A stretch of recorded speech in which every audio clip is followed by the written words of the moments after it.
Hi, I'm Stephanie. I'm Seth, and this is The Forever Young Show. The most powerful force in this world is a woman who knows who she is, why she is here, and what she wants to accomplish. And that's where self-care comes in. As a woman, it is my opportunity and my responsibility to take care of me. Self-care for your mind. Self-care for your body. Self-care for your money. Our mission is to serve women as they fulfill their irreplaceable roles in families, society, business, the fabric of humanity. So let's get this show on the road. Well, Arianne, we're so grateful to have you on the Forever Young Show. Thank you. I'm so excited to be here.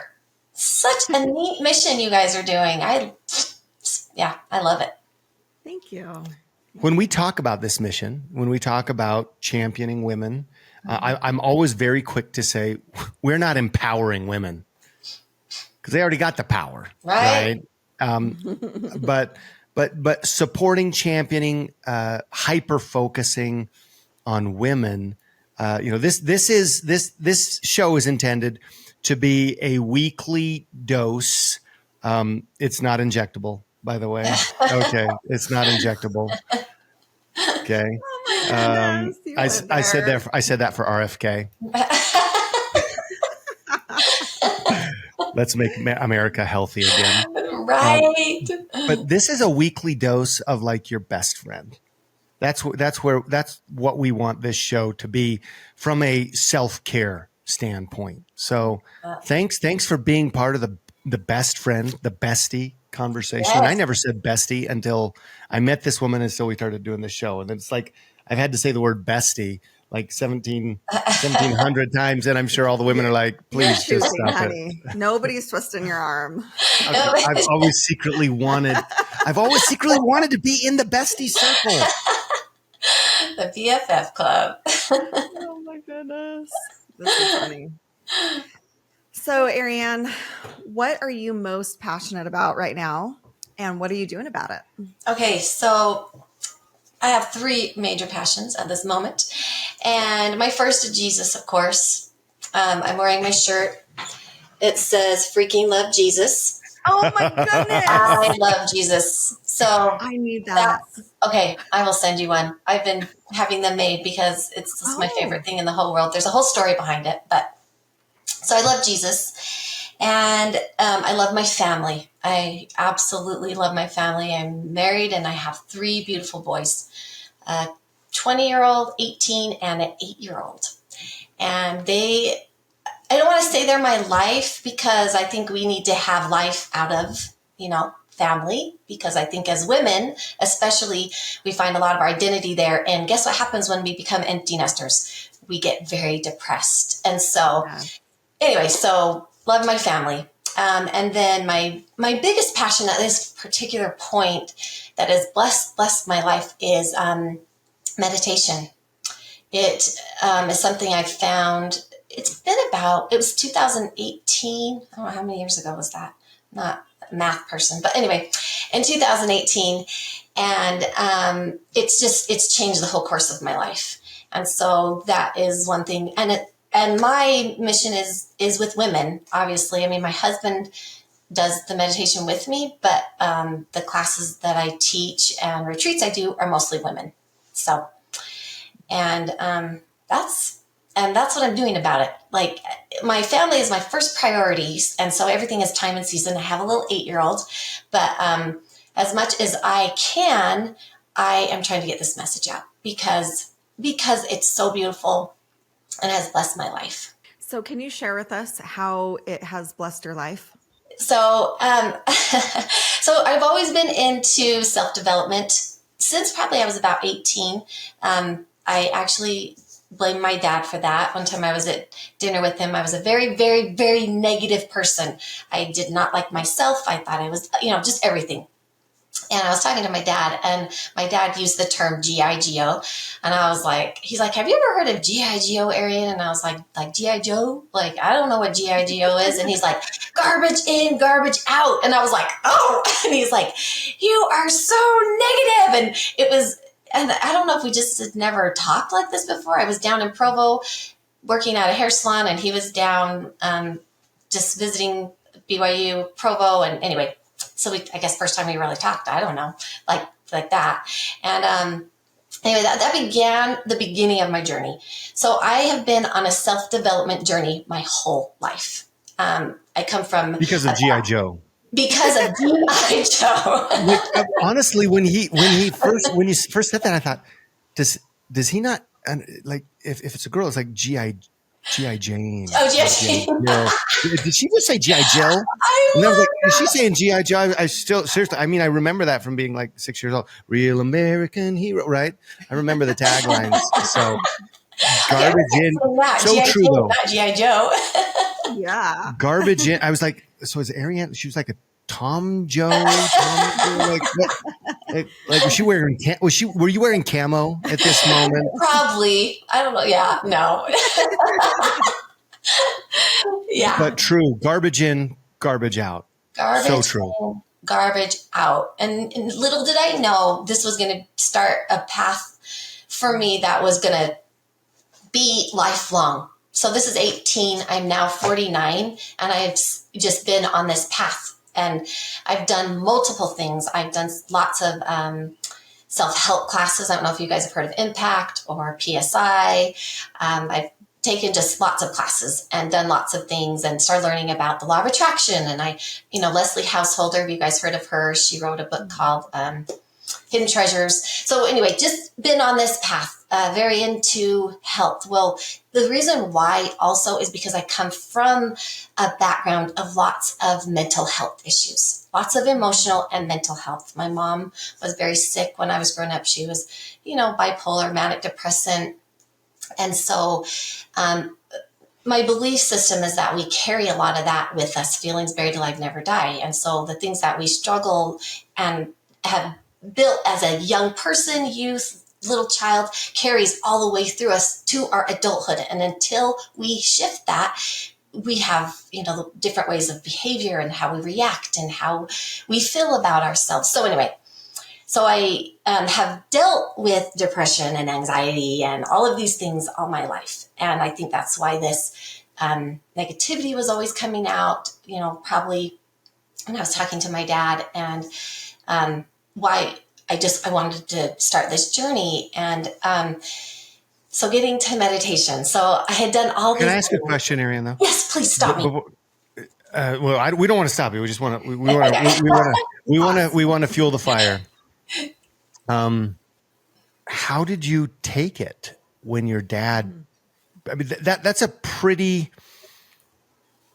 impactful, potentially devastating, depending on how you take it, especially if you're already hanging out in Negativeville.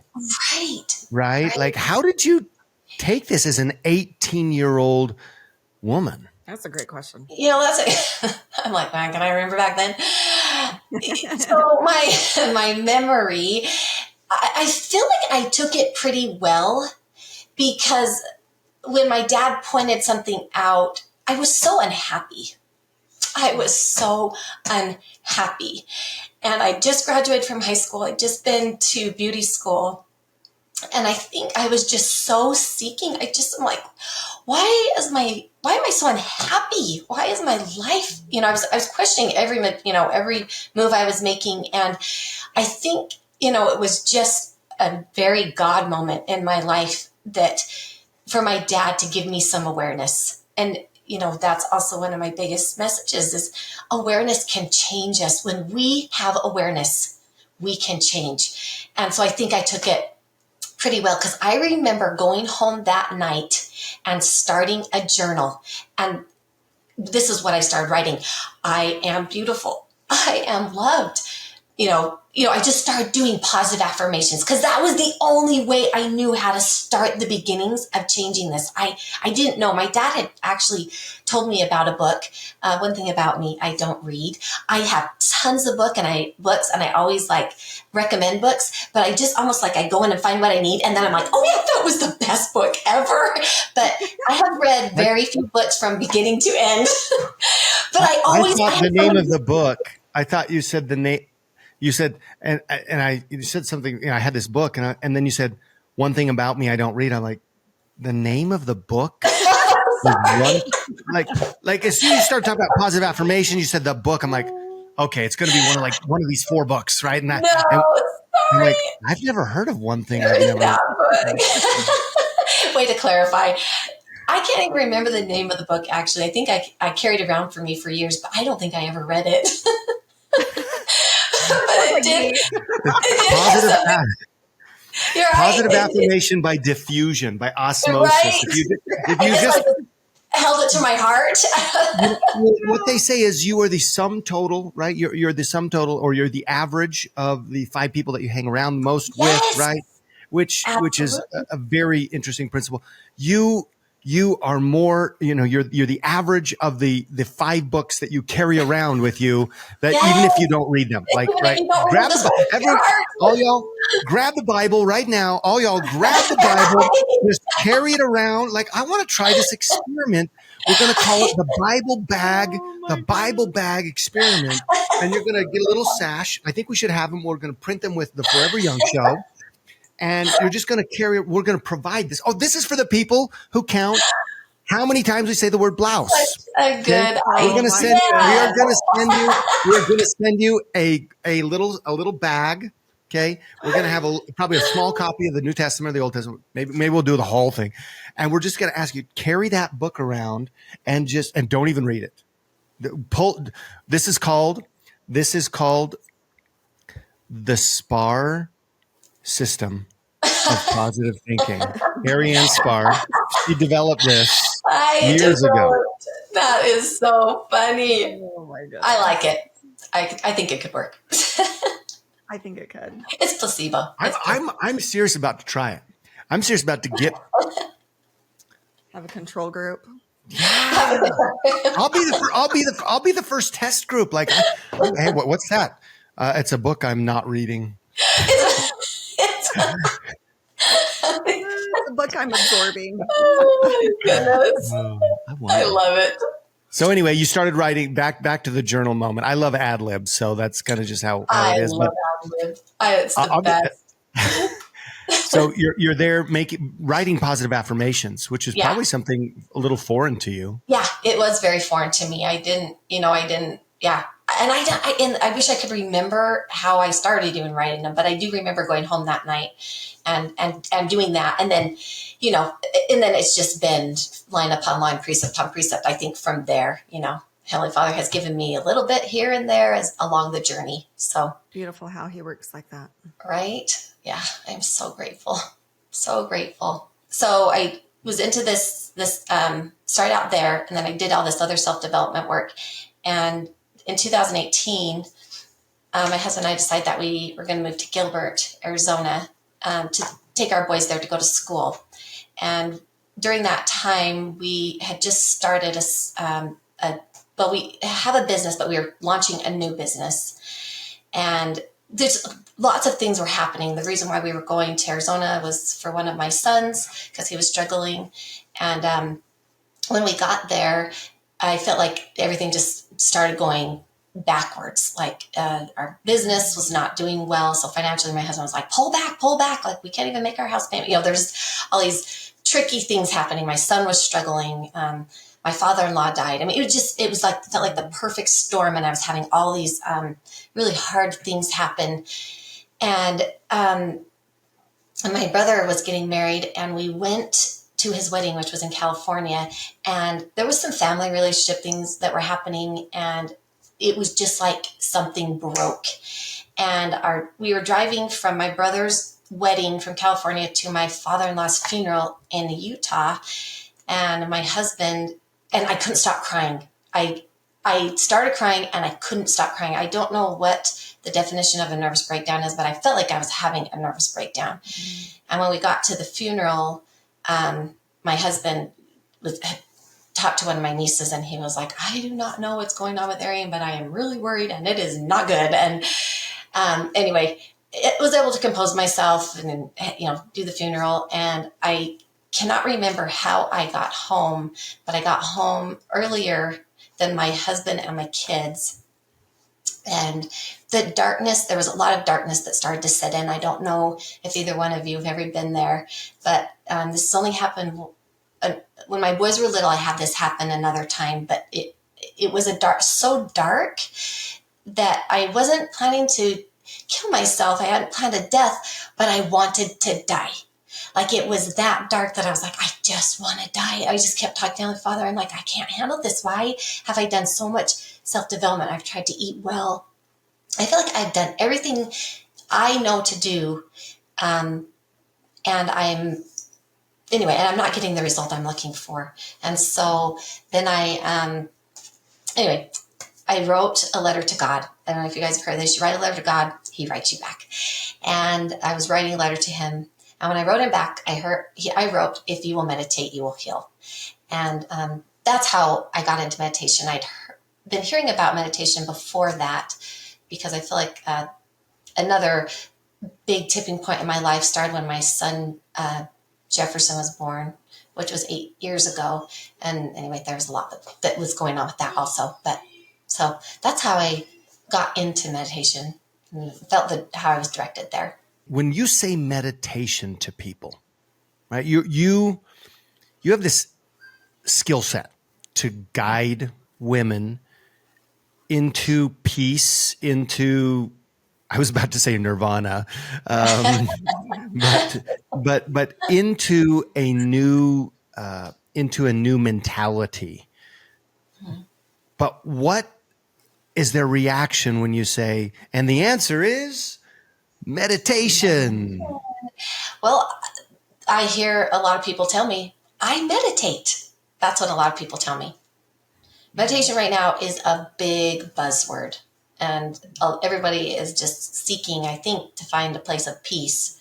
The difference is that my meditation seems to be a lot different than what people understand meditation to be. And so that's why, I do these retreats and teach classes to kind of help give the understanding and background of the meditation I feel that helped heal my brain to bring me to the point I am right now in life. Oh, that was my meditative moment. I'm glad that so many women are already there, or they're already making steps. Because I'll tell you, when I hear the word meditation, I'm like, boring. like seriously. So I get so I'm glad I asked the question, because I would be going through, man, this must be painful for all these people, because meditating honestly to me sounds painful. Okay, you asked me to meditate for 30 seconds. I'm in. Like, I'm down with that. Right. Like, yeah. I mean, I'm going to put on my blouse and I'm going to sit there. Your stretchy pants. Yeah, my stretchy pants. Because sometimes when you are a man, you will just wear your stretchy pants. For those of you who've not seen Nacho Libre, if you want to understand the psyche behind Seth Mulder, watch Nacho,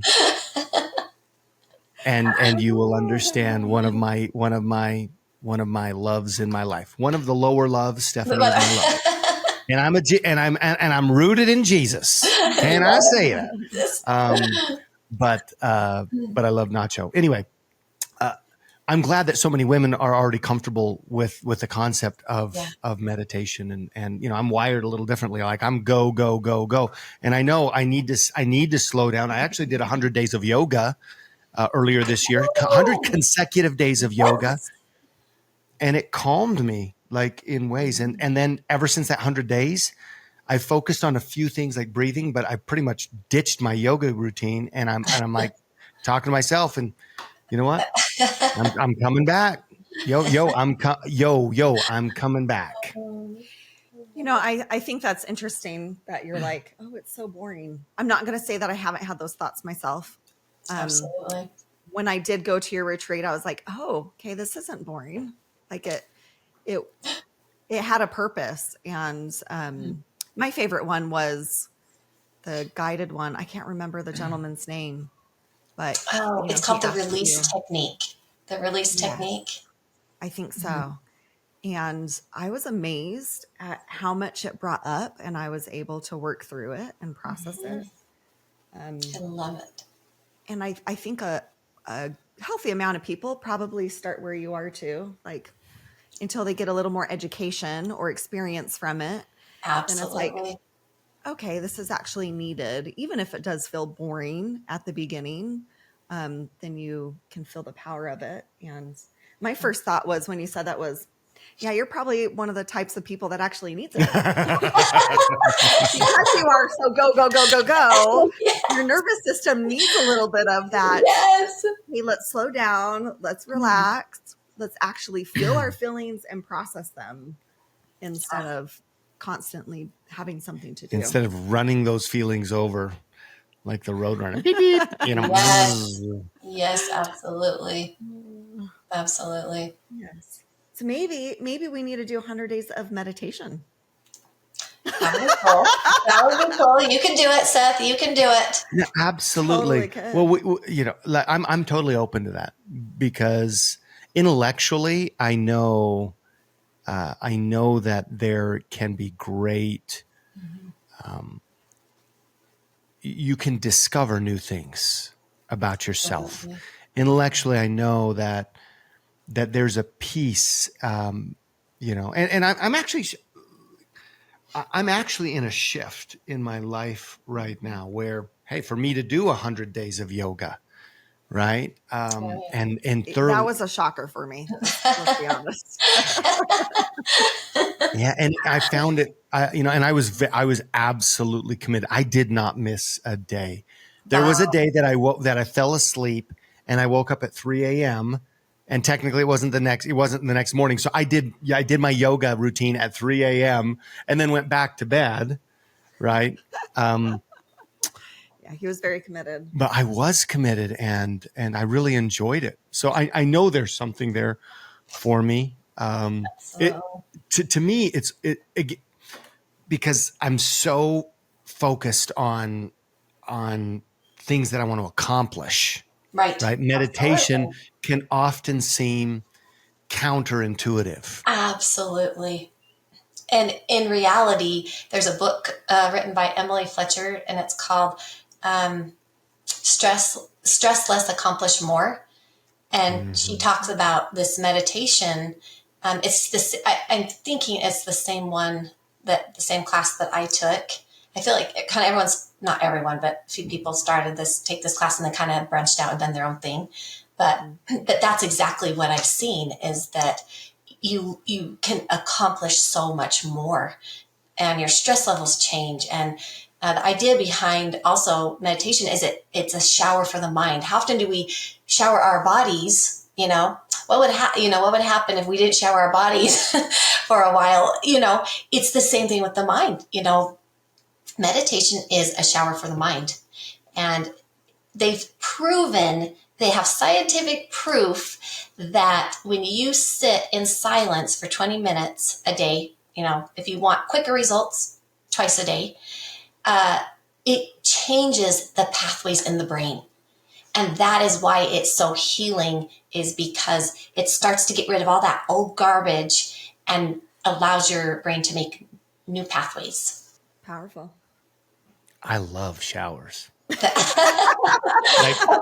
you said that, and all of a sudden I'm like, dang, like I like long showers.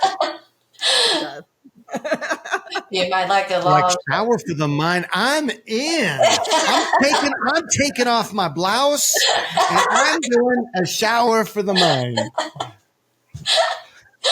I love it. I'm excited now. Honestly, this is so funny how the mind works.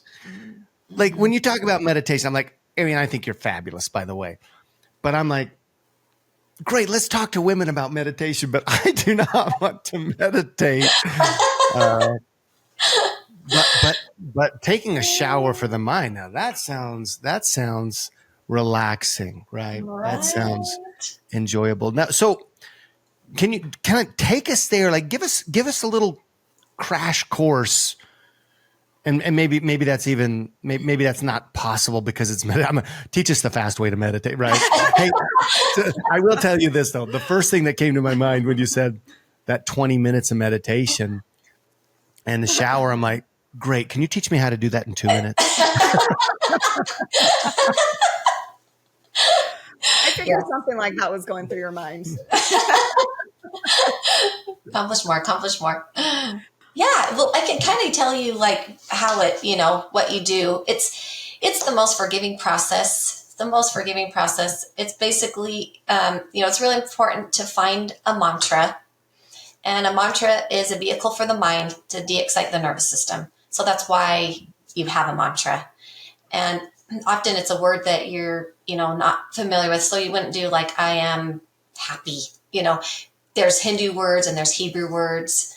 The word that I use is shalom, and that means peace. And when I was deciding, doing my little business, and I was learning about mantras and all these things, peace is something that I didn't have for so much of my life that when I saw shalom, I was like, that's my word. Everybody's different. Some people have to test them out, but so basically that's what you do. You find your mantra works for you. You find a place that you can meditate anywhere, by the way. I think so often people think there has to be like, we have to create our space, which is nice. And my husband and I have 2 chairs in our bedroom. I was going to say our bathroom. 2 chairs in our bedroom.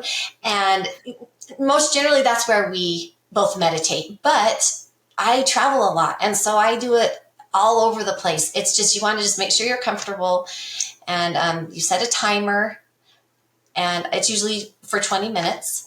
And you're just trying to get yourself in a deep state of relaxation, a deep state of consciousness.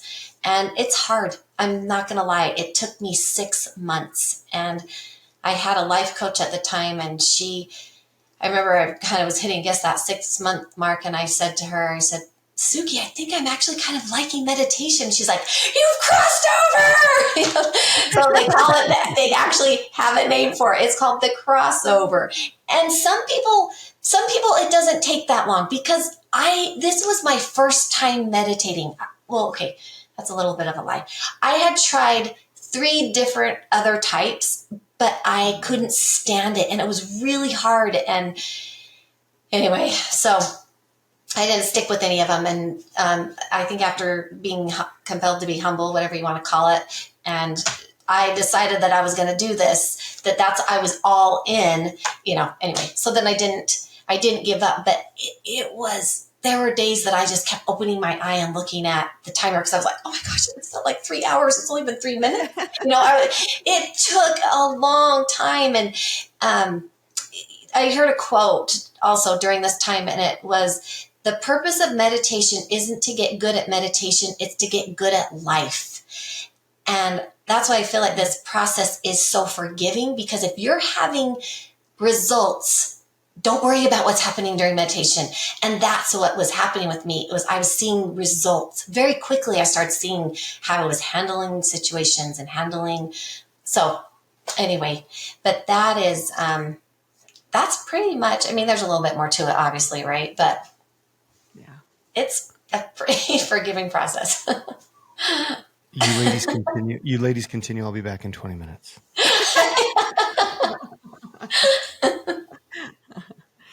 I think we're going to hear some snoring in just like 2 minutes. Right. So here's the question. Okay. If you fall asleep, is it still count? Yes, it does still count. Oh, yeah. Right. Shower, in the beginning, sleep. Yes, in the beginning you will, because you're processing so much.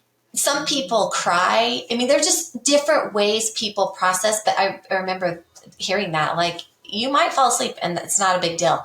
I rarely fall asleep anymore. Obviously I've been doing it for a very long time, but I don't. I think in the beginning people are just, they're so much in that little brain, right? And it's never taken a shower, and it's like, oh my gosh, let me sleep, because there's so much to clean. It's a cleaning process.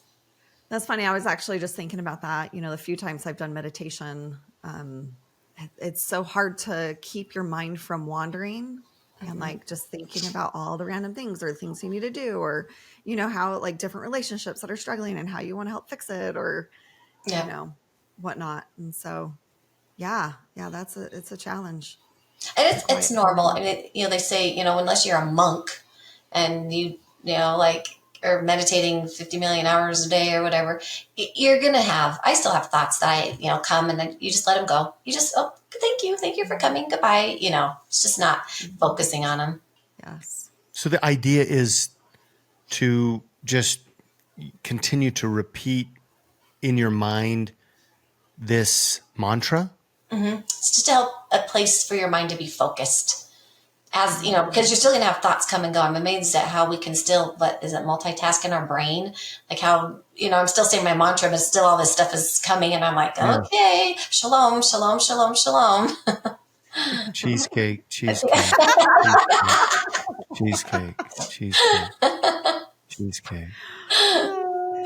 Might bring a little bit of happiness, but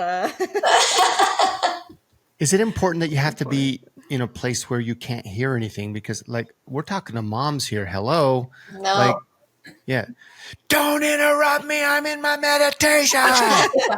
No, I have meditated everywhere, on a bus going to Disneyland with a bunch of chorister, people in choir.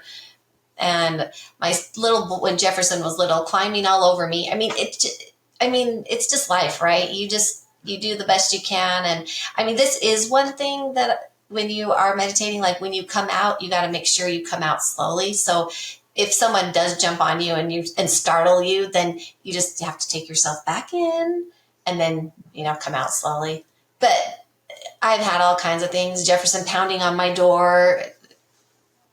I just shalom, shalom, shalom, shalom, shalom. Shalom, shalom, shalom, shalom. Good Sabbath to you. So when he does pound on your door, do you just ignore him and keep in your meditative state? I do. Until my 20 minutes is up. Yep. I just try to stay there till. Yeah, I don't get up and be like, hold on, Jefferson. Or that sounds horrible. I ignore him. To me, that sounds so peaceful. Sounds glorious, right? Well, I got permission to ignore them for 20 minutes. This is a test right here, because I'm imagining just maybe something we've experienced. But Mom, but Dad, and so true. Exercising all patience. But on the 37th time, you're like, I'm taking a shower. but now, chill out. Now I can just be like, cheesecake. Almost. I don't want to say a challenge, a meditative challenge, not a get up and go challenge, but a meditative challenge to say, all right, just keep your cool. Just keep your cool. It's all shalom, shalom, shalom. You might need a new word besides cheesecake. From generation to generation. Shalom, shalom. I just had this fun. Okay, I'm just in a funny mood today. Yeah, you are. I love it. I love it. Actually, kind of like this is who I really am. This is who I really am. I was thinking maybe we can do this together. I'll do meditation for 20 minutes every day for 100 days. And I'm going to go live. And not say anything. and just say, shh, I'm meditating. But it would be such an interesting experiment to see what comments. That would be really, I've got, I'm going to go live and I copy and paste. Here's what I'm doing right now. I'm on day one of a 20-minute meditation. When I did the yoga, and when we did yoga, we actually recorded the entire yoga session. Oh. And then we had our son who has a little a video editing business, and he would edit those and create 60-second shorts. Wow. Right from that. And so we posted for 100 days what we did, day whatever yoga. But I'm just like, what if it would be doing a short for 30 seconds? I don't know how interesting that would be, but to full on go live on your feet, like, listen, we're really into the self-care thing, and I'm just meditating for 20 minutes, and then just go back and read the comments of people. I don't know. Do you say shalom out loud or? No, no. Oh, You so say it in, you say your mantra silently. Mm-hmm. I So, actually think we should try it. Like, it makes me think of, I don't know if you've heard of Tia B. Stokes. She's on Instagram, and she's been through leukemia and has been fighting it for quite some time. And she dances every day. Well, she started doing it every morning and going live and just doing, like, I think it was like 3 or 4 songs. And I happened to be on there when she did it, and I was like, you know what? Yeah, I think I'm going to join. I think I'm going to dance. oh, I love that. And so it may not be as interactive, but it could be really good at, You might be surprised that the people that would join in and do it with you, because it's that community, right? It's that support group. Exactly. Yeah. What? Who? The few people, the people who are need meditation right now. I remember when we did yoga, that 100 days, people started following that, and people started commenting. It wasn't tons of people, and they started trying it themselves too. Thank you so much for giving me permission. Thank you so much for setting the example. Wow. We did super easy yoga, like it had to be at least a 10-minute session. That was kind of like the base rule we had. It couldn't hurry. You can't. It's not like you can hurry through meditation. Come on, it had to be at least, So they were. Yeah, I'm learning. But hey, thank you so much. You've made this attainable for me. Hey, I just did this. Hey, we had other people saying, hey, I'm doing my own 100 days of something else. We were at an event in Nashville, and we had some colleagues at the con, right? At the convention, who said, hey, we've been watching yoga. I've watched you, but I don't know where to start. And so literally we're there in the convention center on the platform, right? In one of the halls. There are about six people there, but one person said this, there were about 6 others there. And we said, let's do yoga right now. Let's do our yoga. So we literally did a very simple, movement, stretching yoga to get them started. And it'd be a really interesting experiment. Well, we have that other convention coming up. So if we start our meditation, and do it live, October, Kansas City. That would be awesome. So do your children, do any of them do meditation? Oh, no. You're never a prophet in your own home. That's what I say. Because my children, I keep thinking, when are they going to join my journey? Yeah. And Jefferson always says, Mom, no meditation. He'll tell me, no meditation today, Mom. I'm like, oh my gosh, are you kidding me? Now my husband has joined the journey, and that has been life-changing. So if that alone, but I think one day they will. I think one day my boys will come along, because I was talking to one of my sons, asking him, I'm like, have you seen a shift in me? He's like, yeah, absolutely. So I think they've seen their moms changed. So yeah, one day they'll recognize that they need to try it out. Right, when they're 40 or 50 and I'm in my 80s. But you're modeling.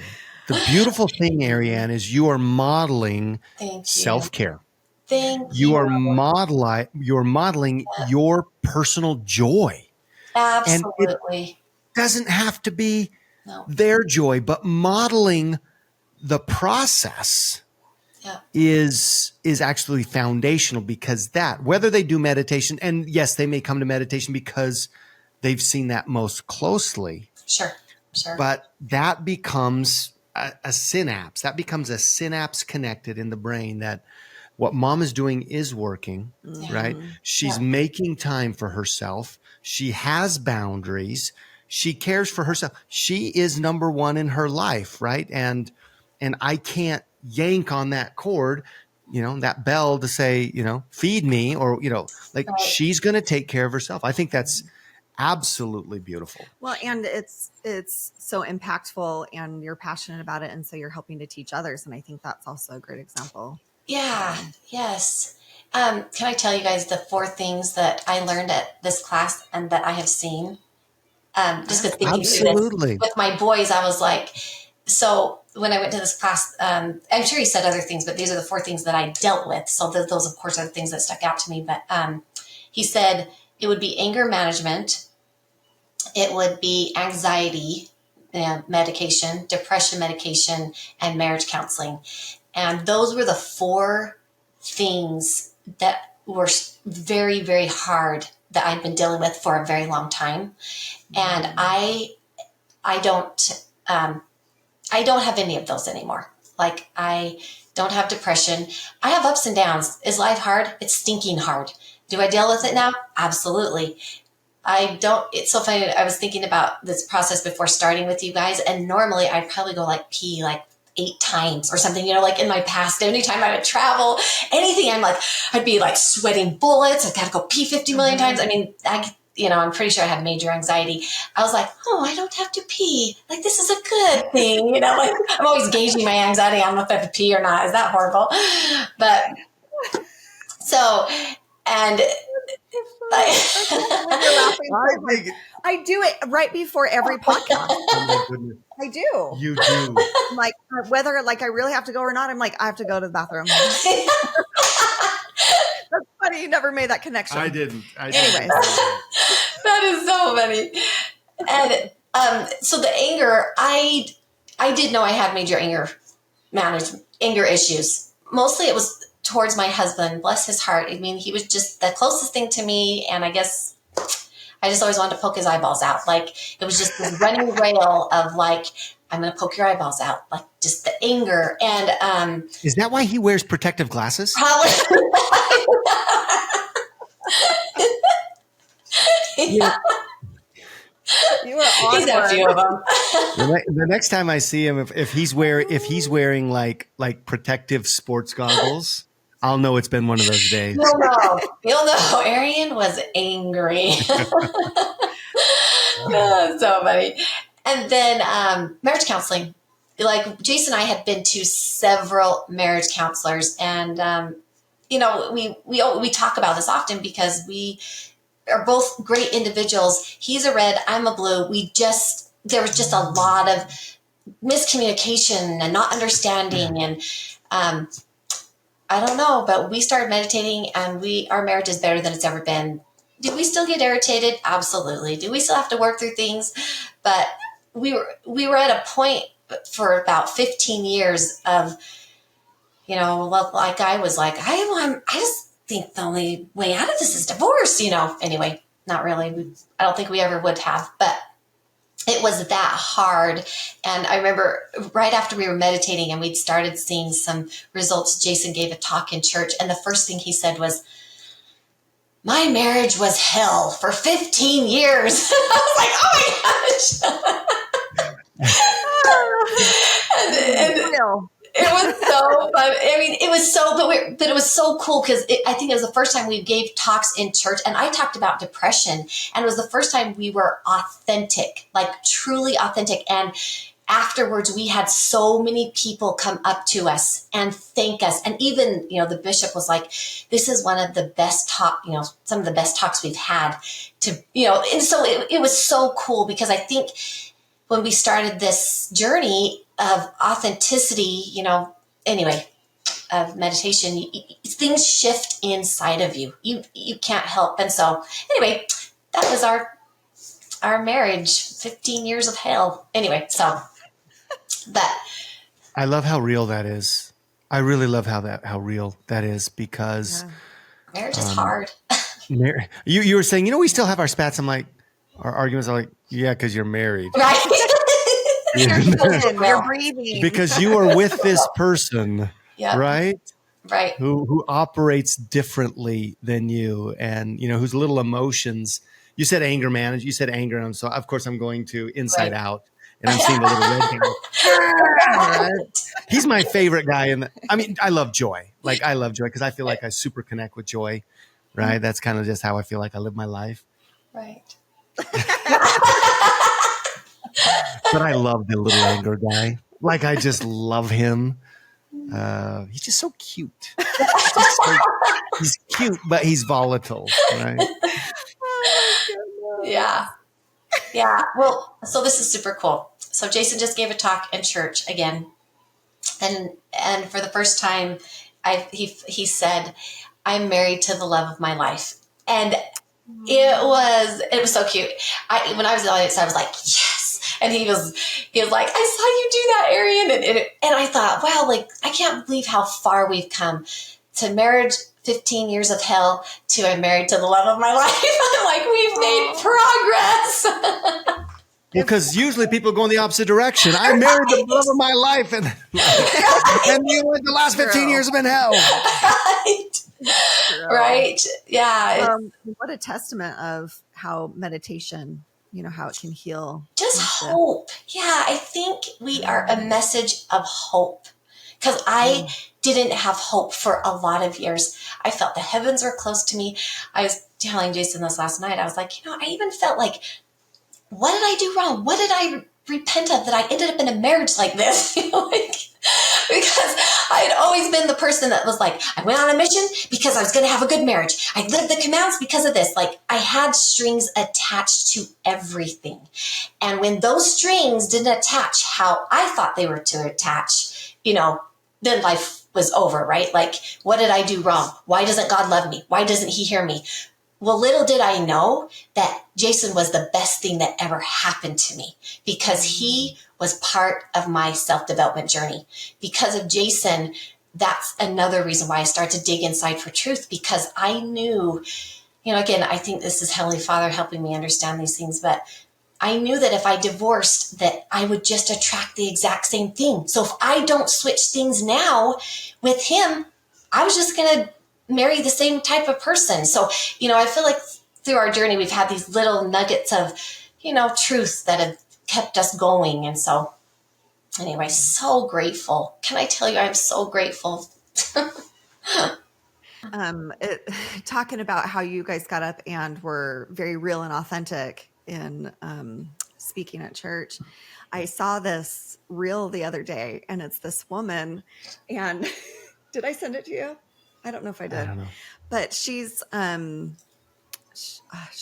singing, and the above at the top of the meme or reel or whatever, it said something about when, what was it? When you've processed your trauma and figuring things out or something like that. It was really funny.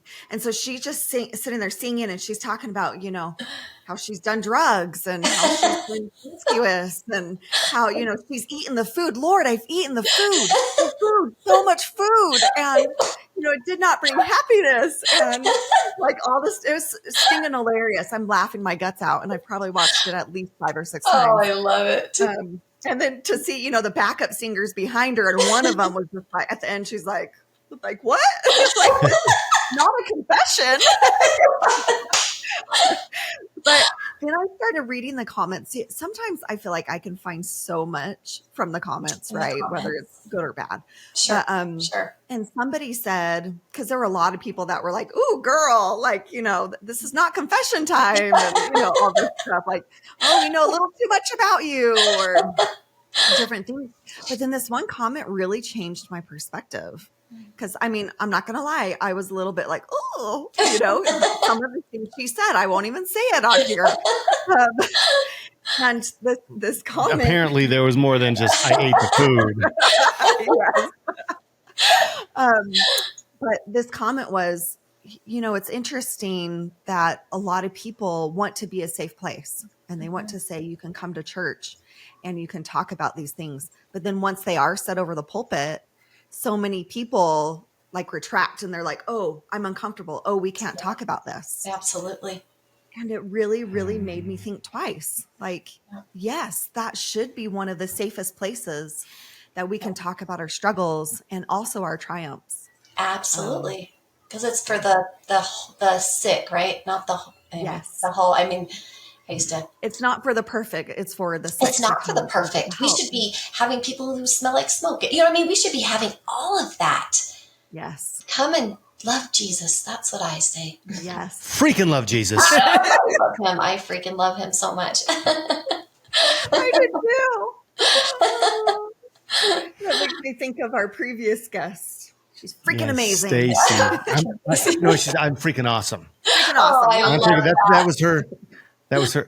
I was just literally, as you were saying, what you're saying, Arianne, I was thinking about Stacy Simmons, who was episode 23. We just had Ashlyn, episode 24. Ashlyn was episode 25.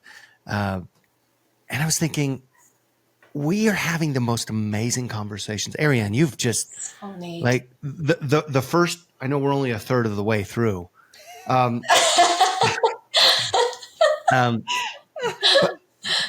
But wow, like I am enriched today. I'm so glad I showed up for this conversation, and you have brought just a revelation. Honestly, a revelation to my life. So thank you. Oh, you're welcome. Thank you. It actually makes me emotional because, anyway, I feel like that's why we go through the things we go through, is so that we can bless the lives of others. Like the 2 great commandments: love God, love your neighbor. Those are what I live by, and that's what matters most to me. So if I can change a life, that's all I care about. So makes it worth it. And I'm just thinking about all these amazing women that we're having these conversations with. I think someday, I don't know if it's going to be in heaven or if we can do some sort of self-care con for women. That be amazing? I've actually thought about throwing an event. You should, because can I tell you, just in the last year where I live, we've had 3 suicides of teenagers. Oh my goodness. And 2 of them are my son's friends. He knew them. He wasn't close with them, but he knew them. And lately I've been, driving around just thinking so much about this. How can we help our youth?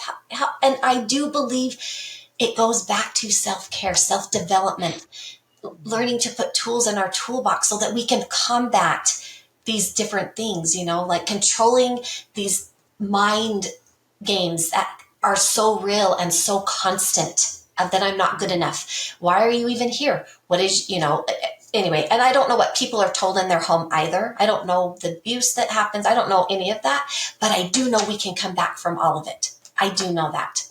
I do know with my journey and the things I've been through, I know you can be healed. Is life still hard? Absolutely. Am I still having, the last 2 years have been the trickiest years, but am I thriving? I'm thriving. I can actually say that I feel peace and joy in the chaos. And that is what's important to me. How I define success has changed so much. So I used to think success was how much money you made or what you wore, what you had, and all these different things. That's not success. This is my favorite quote. A champion is defined not by the wins, but how they recover from the fall. That is my favorite quote. Sorry. I just happen to have it sitting here by me. No, it wouldn't. No apologies. Stop. No apologies here. Like you got the mic, girl. Okay. But it wouldn't be appropriate. Like it wouldn't fly with Stephanie, who is the queen of quotes, right? And we seem to be attracting women who are the queen of quotes onto the show.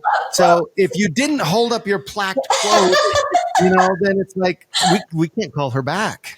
Right? So I am amongst my people then, because I love quotes. It was a blessing and a curse when I figured out how to screenshot on my phone. Right. Because at least half of my screenshots or more are quotes. Yes, I just ran out of storage, and that's what they were. Yes. I'm like, how can I delete these? How funny. It's so inspiring. But I will say, it's been really neat to actually go back and read some of the quotes and to realize how powerful they were for me and how they've helped develop who I am. Yes. And also how some of them, I've grown out of them. Isn't that cool?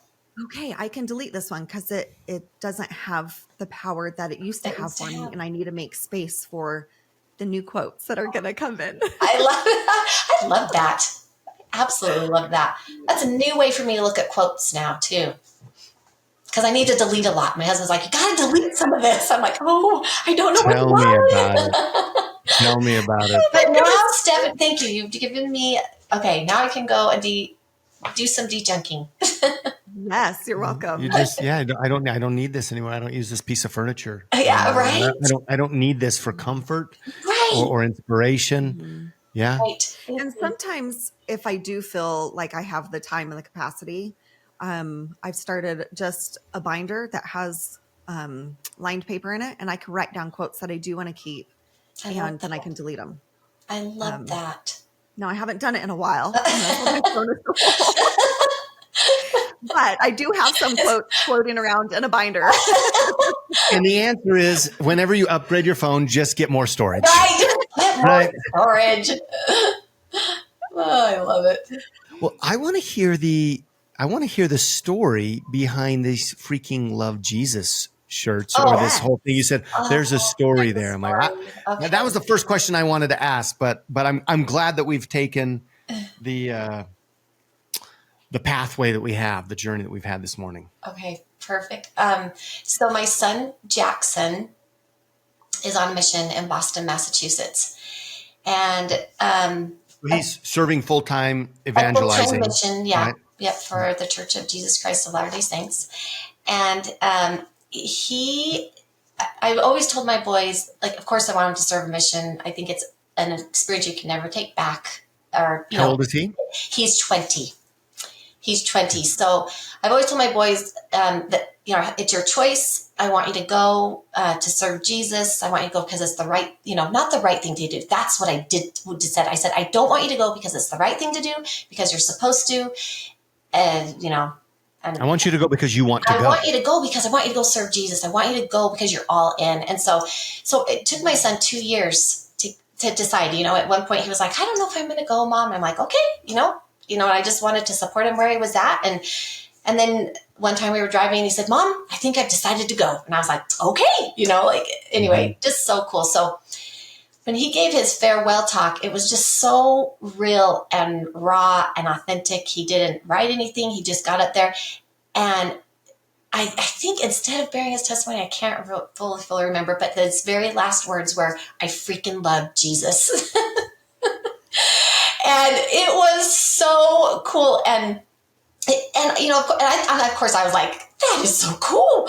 And I just think the courage too. I mean, I know that sounds weird, but I do sometimes think it takes courage to say something different out of the script of how most people normally do things. And I think I'm one of those that have been unscripting since my 8-year-old son was born. But he, afterwards, so many people, that's the only thing they remember about his talk was I freaking love Jesus. So I thought, I am going to make shirts that say freaking love Jesus, and I'm going to start handing them out. Anyway, it's been really fun. Everybody wants one, so. Yes, I love it. And I wear them everywhere. I do get some funny looks. I'm not going to lie. Sometimes people are like, oh. But I think in the South, I would totally be like, everyone would love me to death looking at my shirts. 100%. Girl, I freaking love Jesus. Girl, I love you.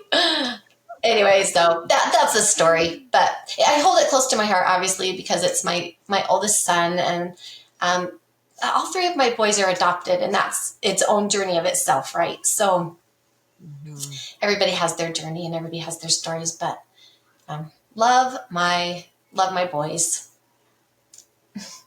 And Jesus. And Jesus. I think I make people a little bit nervous sometimes because I get all Jesus crazy. That's okay. That's okay. Me too. I'm frequently talking about Jesus and I love it. how Jesus is coming. He Jesus is. coming. So, Arianne, you talked about you've been there's a transition when Jefferson came into your life. He's 8 now, right? Yes. And you've been unscripting a lot of things. As you work with women in teaching them, guiding them through meditations, do you do private? How do you administer this primarily? Before I ask the question, let me set the ground. Like, you connect with women at retreats. Yes. And do you practice outside of that? Do you, like, how can women get these resources? Get these messages? Okay. So right now it's been retreats. I've done a few of my very own, just meditation only retreats. And then I've helped participate in other people's retreats and teach. And that's mostly it at this point. I've just been trying to do, teach classes, and I'd like to start doing more on the local level, just putting classes together. So but I do feel like I've reached quite a few people. I've been getting testimonials, and I'm like, wow, it's working. You're always so grateful when you hear stuff and you're like, whew, okay, I'm not crazy. Totally. When you hear other people's stories. But so that is the main. I'm hoping to grow bigger. But again, time and season. My time is mostly important right now for my boys and my little 8-year-old. But I do feel Heavenly Father's hand in things moving quicker. Like I'm amazed at the things that are coming up, and things are moving quicker for me to get the message out more. Like self-care for women, Con. Right? And I'm like, oh my gosh, this is amazing. Self-care for women, self-care Con. What do we need to call this event? And you're going to do a meditation class there. I'll be there. Absolutely. For 5,000 women. Wouldn't that be amazing? Would that not be stinking amazing? That'd be stinking miracle. 5,000 women in a room not saying anything for 20 minutes. Guinness Book of World Records right there. That is, yes. But I've seen it happen on retreats, right, Steph? Yes. Yes. And I'm amazed at how much they look forward to it. Anyway. Yeah, I was sad. I slept in one morning. I was like, I missed the first one. What? I'm just thinking about all of the memes and all of the funny things. And I say this with all the love for women, because one of the beautiful gifts and authentic piece of women is their ability to connect and to communicate, spoken and unspoken. Yep, absolutely. But I'm just thinking about all the funny things, bringing the cameras. We'll bring all these women's boyfriends and husbands, and just like, we'll just sneak them in to watch through plexiglass and say, watch this for 20 minutes. They might pay in. They pay to get to do that, actually. So anyway. Oh, so here's the question I wanted to ask. Yeah, the question. The question is, as you work with women in this intimate setting, and you talked about unscripting because you're unscripting things. What are common falsehoods, false principles, false narratives that you see women need to be unscripting? I'm kind of thinking more from a global perspective. Women in general, like the big trends. Like, well, I think I'm not good enough. I think that sometimes is the core root of why women do the things they do. Being jealous or competitive. I feel like just self-worth. Is that what I said? Forgot what I said. Yeah. Well, I think also some women actually take it to the extreme where they're trying to do too much to prove their worth to others and to themselves. Yes. Yes, absolutely. You know what? Actually, there was a quote, and it's, "We are humans being not human doings." Like, so many people are trying to be human doings instead of human beings. And that is right on, Steph. Right on. Yes. And so, yeah. But I think also, the thing I see is that, not being good enough, not being pretty enough, not being, enough as this person, just competitiveness. What's that? Imposter syndrome? Yes. Is that what imposter syndrome is, when you're comparing yourself? Or I think imposter syndrome when you don't think that you measure up. Okay. Right. Okay. So you're rocking. You might be rocking something. Okay. But you're like, I'm a fraud. Oh, I'm inadequate. Okay. So the real that's really going on. Right. Yeah. Okay. Yep. Okay. Yeah. So you feel like at the core, so many women really are fighting this false narrative of that I'm not good enough. I don't measure up. I'm not pretty enough. I'm not blank enough. Yeah. It's just, I'm not blank enough. I'm not enough. That's exactly, because when I looked back in my life and the different roots of things, that's always where it went back to, is I was not good enough.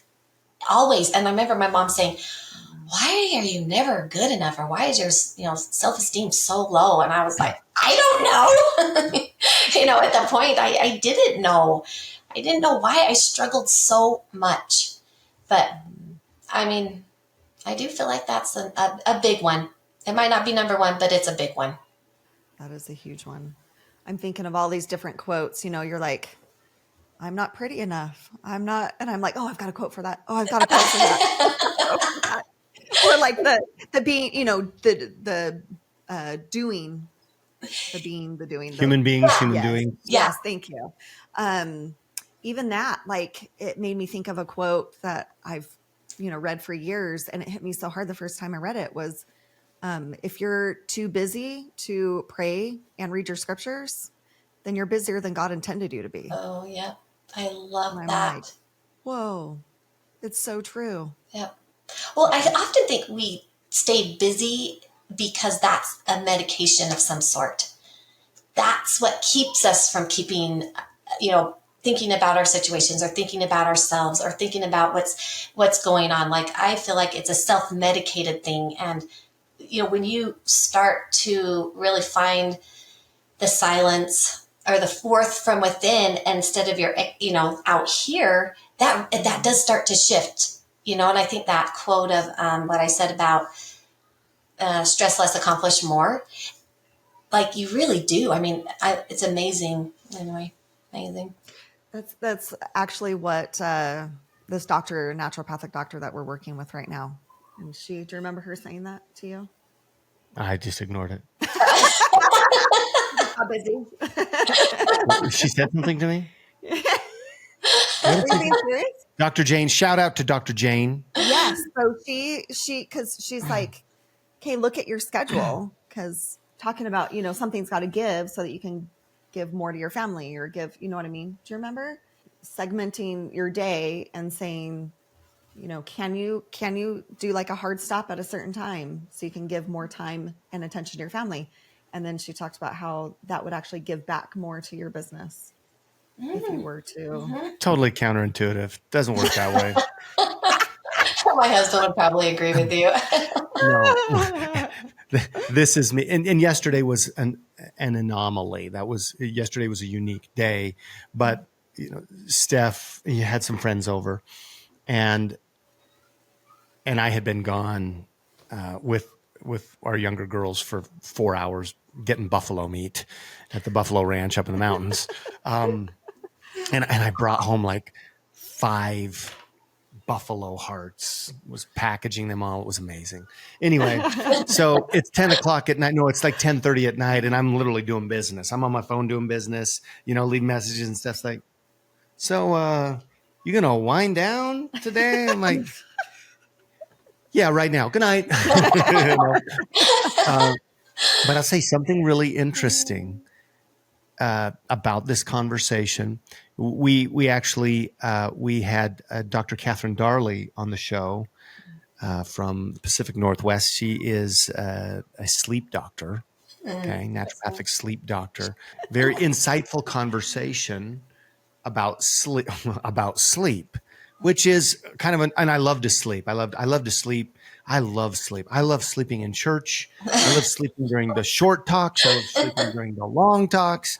I was in the men's meeting the other day and the priesthood meeting, and I literally fell straight asleep, straight back from the speaker until they called on me to answer one of the questions. I love sleep.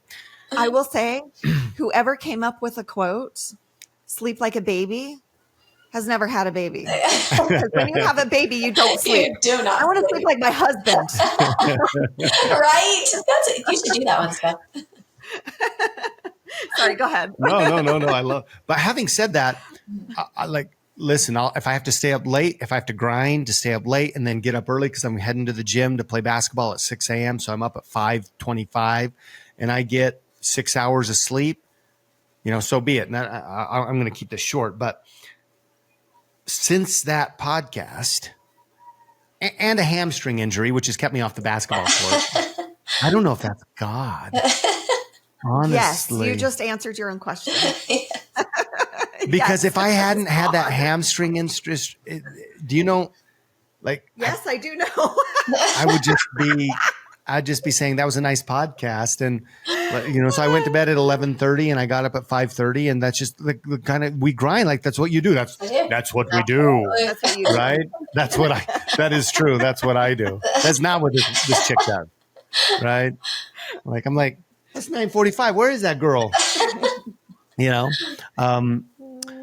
But I took her, she has a 10-day sleep experiment Okay. to use no alarm clock for 10 days. And I'm like, right? Just kind of like when you said meditation, both of them like, I feel like, and so I've done that, and it's probably been 2 months.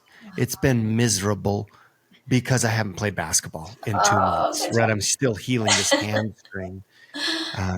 And I have basically pretty much not used my alarm clock. I've set my alarm clock as kind of like, okay, if I'm in bed, for 9 hours and I'm not up yet, I'm going to set the alarm, just in case. But I haven't had any early morning meetings for church. I haven't had basketball, and which is what I really get up to do. Well, why didn't you get up and meditate now? Yeah. Shower your mind. Well, Right? I think I did get up. I think I did get up once to go fishing with Ruth. We were up at like 5:30 a.m. But for the most part, I have really I've done an experiment on my body, with my Aura ring here, tracking my sleep in my Aura ring, and basically getting to bed super late, like that. Like, we're going to bed too late after midnight. Mm-hmm. Like, I haven't been to bed before midnight 5 times in the last 2 months. Well, pardon me, 11:30, 5 times. Like, it's, but I'm going to bed, and since I can't get up for one of the things I absolutely love to do, put on my basketball blouse, and I sleep until I wake up. Wow. 8 o'clock. 7:30, 8, 8:30, often, sometimes 9. Wow. And I'm telling you, very interesting thing. And this is too early. I don't have all the data, but I'm talking about sleep, but I'm also talking about meditation. Right. Shalom. Shalom cheesecake, shalom. Right? Is that my readiness score on my Aura ring has been trending upward. And interestingly enough, I have, and again, this is too early to say, but my HRV, so my heart rate variability, which for me as a go person, like, I always pride myself on how much I can accomplish. But our doc, Dr. Jane's like, your HRV is too low, meaning that you don't have this variability. In other words, you're always, like your RPMs on your engine, Seth, they're always up there midline. You need to have that time where it goes down. Yeah. So you need to have a big gap between, your high times and your low times. And for me, there's hardly any variability. It's like, even if I'm sleeping, right? Which long term, probably not the best way to be. Yeah. Again, do less, accomplish more. Stress less, accomplish more. And sleep more, accomplish more. For me, for me. And this just was crazy to me. I opened up my phone the other day, my Aura app, and it said, we're noticing a trend. You've been trending for the last 8 weeks, and your heart rate, your readiness score is continuing to rise, and you've set a new baseline. Wow. And I'm like, actually, I want to say a really nasty word right now, meaning that, dang, this is working. Wow. So when I gotta change, so when I can't play basketball, babe, I'm going to bed at 9:30. We're going to have to make an adjustment. But I just thought, how interesting for me, sleeping. I love to sleep when I'm supposed to be awake. Like, I'll sleep in church, right? I'll sleep, I can sit down and take a nap easy. Like, probably because I wasn't getting the sleep I need. So anyway, You know what? I will say that I've noticed that because usually Sundays he's like out on the couch. Yeah. Wait a second. You have not been doing that. Interesting. I think maybe once. This is the moment when you realize that everything that you've been doing, the sacrifice you've been making, because it was a God thing, you didn't really want to sacrifice because you hurt your hamstring, and you're getting more sleep. It really is good for you. That's exactly how I'm feeling. I know I'm going to feel about meditation. Absolutely. Because I know I'm going to be like sleeping more. I'm going to be taking 20-minute meditation breaks at every single day when I should be grinding. And I'm going to accomplish twice as much. And God's going to say, you're welcome. See, I told you so. I like what you said about new baseline. That's what it said on the app. Yes. Wow, I love that. A new baseline. It'll be interesting to see what our aura data is if we do 100 days of meditation. Meditation. I'll tell you another thing. My HRV, and I don't look at it all the time.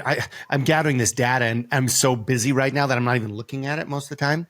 But I have noticed my HRV, that heart rate variability, is up, like double digit up. And so much so that our doctors talked about it. Hey, what did you do? I'm like, I don't know what I did. But I'll tell you, Dr. Catherine Darley, okay, your 10-day sleep experiment, I'm not healed. And so now I'm on an 8-week sleep experiment. and I'm probably healthier. There's no probably. But I'm going to come back. I'm going to come in with a quote right now. Ooh. I'm actually going to quote Arianne. Oh. But, the purpose of meditation is not to get good at meditation. The purpose of meditation is to get good at life. Yeah. Wow. Yeah. And it's worked. I feel like that's the only reason why I can teach it is because I've lived it and I've walked the walk.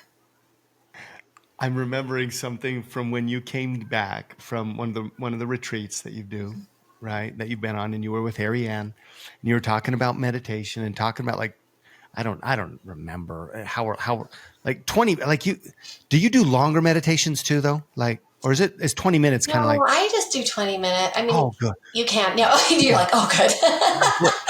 I remember. I do 20 minutes. Okay. I remember something. This is months and months ago because you haven't been on a retreat for some time together, right? Yeah.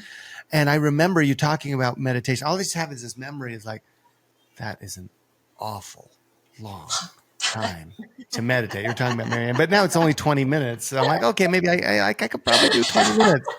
I guess you just needed, because it's been over a year since it was right before I went to Africa. Yep. And I went to her retreat. So I guess God was like, okay, here's the next year. I'm going to prepare you to realize that 20 minutes really is not that long.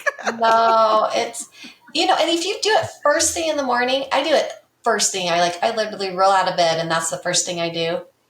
And there's, all everything, everybody's asleep still. You're actually kind of in that, not deep state, but you're relaxed and you haven't thought about your day and all the craziness. And so I find it a little easier to quiet the mind too. I could totally see that. I actually saw a video yesterday, I think on Instagram, about this guy talking about why it is so bad for you to wake up and immediately look at your phone. Oh. And it's because there are 4 phases of sleep until you're fully awake and alert. And you need to go through those 4 steps to not stress your mind. Wow. So when you first wake up and you open your phone and you look at it, you're jumping to the 4th step. Wow. And so your mind doesn't have that time and that process to gently get there. And so you're actually causing a lot of stress on your mind. Wow. I mean, when you think about that is the first thing many people do. Mm-hmm. The very first thing. I know my teenagers do. I'm guilty of that sometimes. Yeah. But since I saw that, I was like, immediately this morning, and I looked at it because I like to look at the time, to see how much I like, oh, okay, I can go back to sleep for a few more hours or I can't. Yeah. But I was like, okay, I'm going to look gently and then I'm just going to put it down. And I noticed like I woke up slower this morning and it was really nice. Yeah. Nice. Yeah. Working from a Christian reference, Arianne,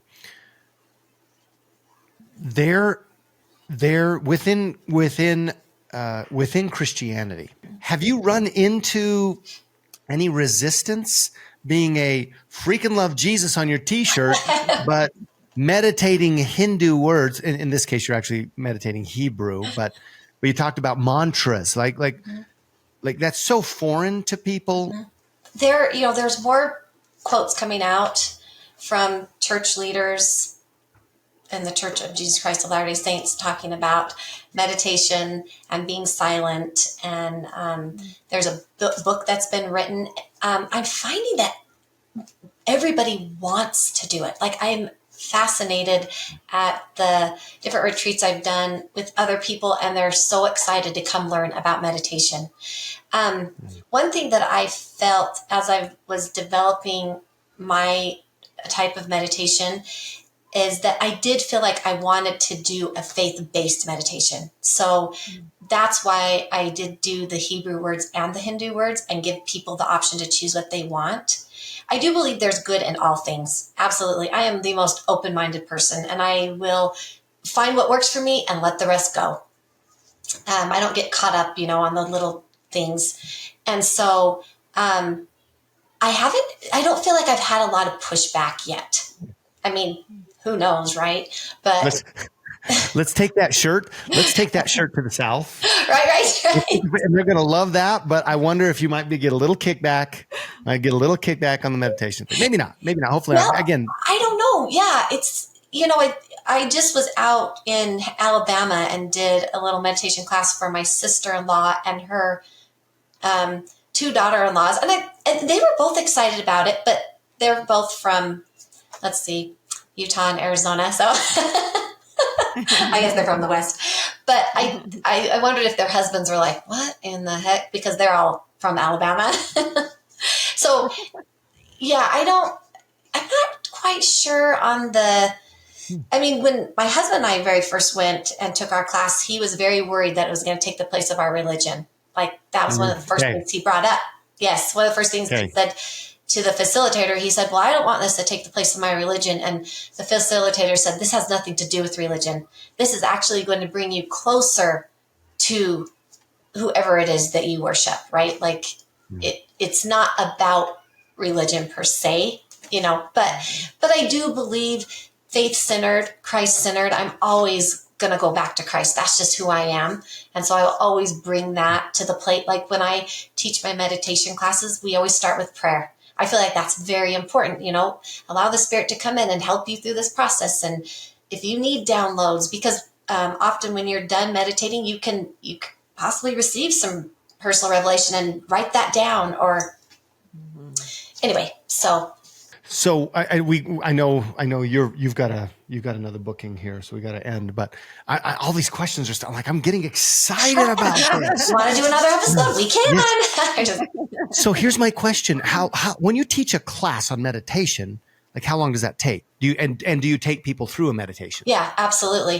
The actual class I teach is about an hour or so. It's not super long, but the power of having a retreat is being able to meditate together, because that's when the questions start to come up. That's when everybody's brains start like, well, what about this? And what about this? And I had this happen. And so that's why I love doing retreats, because I teach a class on obviously how to meditate. And then I teach a class on subconscious programming and why it's so important to get our subconscious mind working in the correct direction, which I help people write a power statement, which I didn't do this in the first retreat, Steph. I did this in my second retreat. So everyone leaves with like a statement or a proclamation on meditating. So anyway. Have you ever done a class online? I have not, because I'm kind of technology challenged. Is it possible though? Is it possible? Absolutely Or do the EMFs like cancel out the benefits of of meditating. Right. I am wearing an EMF necklace. Yes, I've done a Zoom. I did a Zoom call for, a group of life coaches. It's absolutely, I could teach class. Yeah. So one dream that I have, and I'm saying this so that Seth can help me do my dream because it does involve him. As you wish.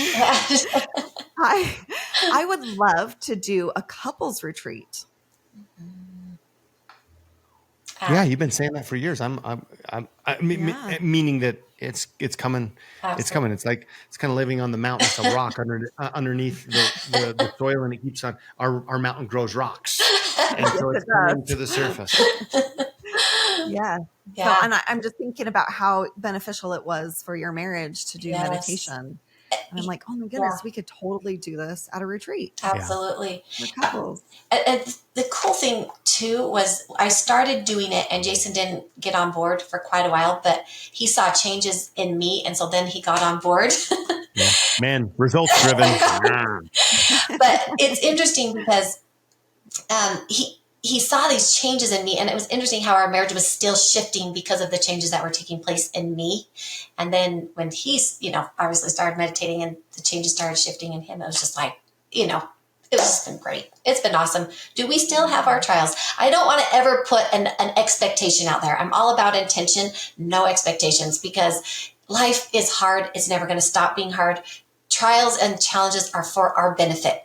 That is what helps us become the people that we're becoming. So one of recently a quote, and I'm totally going to butcher it because I've seen it actually put out there in a couple different ways, but essentially like I'm working through my trauma, not so that I can handle life, but so I can handle joy. Yes. Ooh. Yes. I love that. You said it that way. I'm going to quote you on that.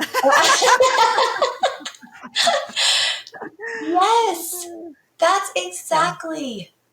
Totally see how that aligns with meditation. How, like you said, you're amongst the chaos and all that's going on, the trials in your life. And at the same time, yes, you have joy. You have peace and joy. I look back on earlier years, I'd be like, oh my gosh, that was the worst year of my life. And I'm really not joking. The last 2 years have been very hard. And I look back at them and I'm like, there was so much joy. That was the best year amongst so much hard, like really, really hard things like deaths and lots of car accidents. And anyway, just stuff like that. Amazing. And cut. It's a wrap. Thank you so much for being here today. And thank you for sharing this episode with that one friend who needs this conversation.